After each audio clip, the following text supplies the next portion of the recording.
আৰু গাড়ী মোৰ বেকত চাই দূৰৰ পৰা আহিছো তোমাৰ বাৰত হে জগন্নাথ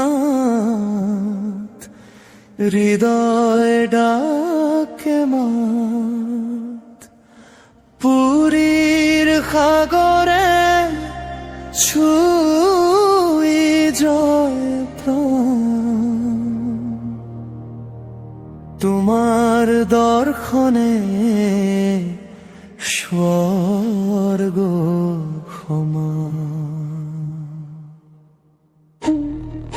আৰম্ভণি ক'ৰ পৰা কৰিম শেষ ক'ত কৰিম ঠিকনা নাই কিন্তু এই সময় এই মুহূৰ্ত মোৰ জীৱনৰ এক গভীৰ ভাল লগা দিন হিচাপে ৰৈ যাব আজিৰ দিনটো মোৰ জীৱনৰ এক বিশেষ দিন সপোন দেখি আহিছিলোঁ আজি সেই সপোন পূৰণ হ'ব গৈ আছে মই উপস্থিত হৈছোঁ শ্ৰী জগন্নাথ ধাম পুৰীত দূৰ অসমৰ পৰা দীঘলীয়া ৰেল যাত্ৰা কৰি অৱশেষত মই পুৰীত উপস্থিত হ'লোঁ এই মাটিত ভৰি দিয়া মুহূৰ্তটো মোৰ মনটো একেবাৰে শান্ত হৈ গ'ল এয়া কেৱল এখন ঠাই নহয় এয়া বিশ্বাস ভক্তি আৰু আস্থাৰ থান ৰাতিপুৱা ঠিক 4:20 আমাৰ ট্ৰেইনখন আহি ভগৱান জগন্নাথ পুৰী নগৰ পালেহি কি এটা সুন্দৰ পৰিৱেশ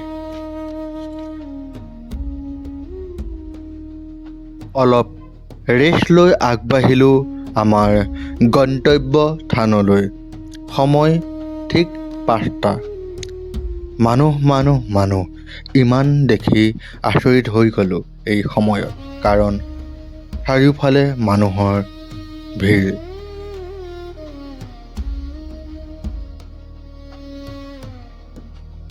সকলো মানুহ দৰ্শন কৰিব আহিছে জগন্নাথ প্ৰভুৰ কিছু লোক আহিছে নিজৰ নিজৰ কৰ্মৰ ক্ষেত্ৰত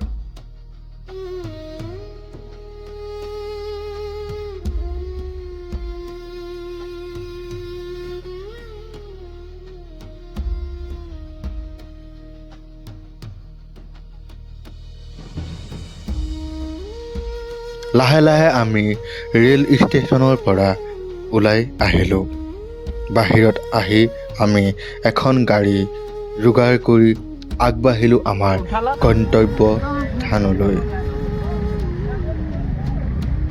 তো ফাইনেলি আমি এতিয়া গাড়ীত উঠিলোঁ মেজিক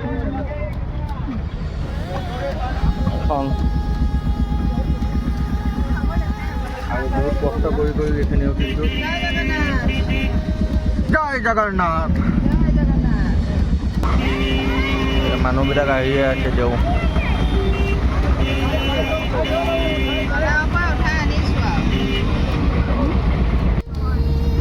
আৰু সময় হৈছে ৰাতিপুৱা 6টা পুৰীত এতিয়াও আন্ধাৰ হৈ আছে কুঁৱলীৰ যিহেতু পৰি আছে আৰু মাৰ্কেটবিলাক এতিয়া বন্ধ দেখা পাইছে এটা এক্সাইটমেণ্ট যিটো আছে ন সেইটো অনুভৱ হৈ আছে মোৰ ফিল হৈ আছে কাৰণ ইমান দিনে যি ছ'চিয়েল মিডিয়াত দেখি থাকোঁ সেই জেগাত যেতিয়া মানে ৰিয়েল লাইফত আহিব পৰা যিটো সুবিধা আহি যায় তো যদি বেলেগ এটা অনুভৱ হয় আৰু সেয়াই তো আপোনালোকে চাগে এইটো 3 নম্বৰ এপিছ'ড চাই আছে হয় কাৰণ পুৰী ৰেল ষ্টেচনৰ আপোনালোকৰ দৃশ্যসমূহ ছেকেণ্ড এপিছ'ডত দেখালোঁ এতিয়া আপোনালোকে 3 নম্বৰ এপিছ'ড চাই আছে তো আজিৰ ভিডিঅ'ত আপোনালোক পুৰীৰ যি জগন্নাথ টেম্পলৰ যি ভিতৰৰ পৰা ধৰি যিমানখিনি আছে সকলো দৃশ্য আপোনাক মই দেখাবলৈ চেষ্টা কৰিম এই ভিডিঅ'টো দেখিব এইফালে দেখা পাই আছে সাগৰ অ' মাই গড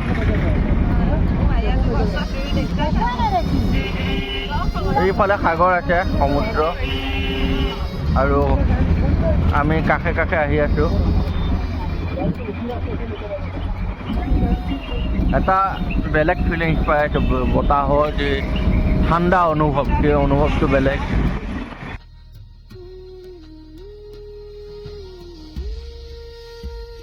গাড়ীৰ পৰা নামি যি দৃশ্য দেখা পালোঁ, সেই দৃশ্য দেখি যি ভাগৰ আছিল সেই গোটেই ভাগৰ হেৰাই গ'ল। সন্মুখত এয়া মহাপ্ৰভু জগন্নাথ।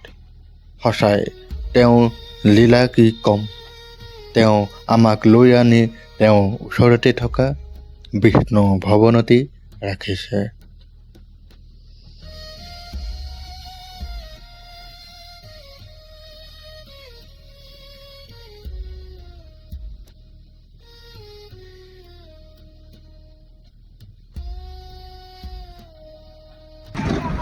গাড়ীৰ এক্সাইটমেণ্ট বেলেগ।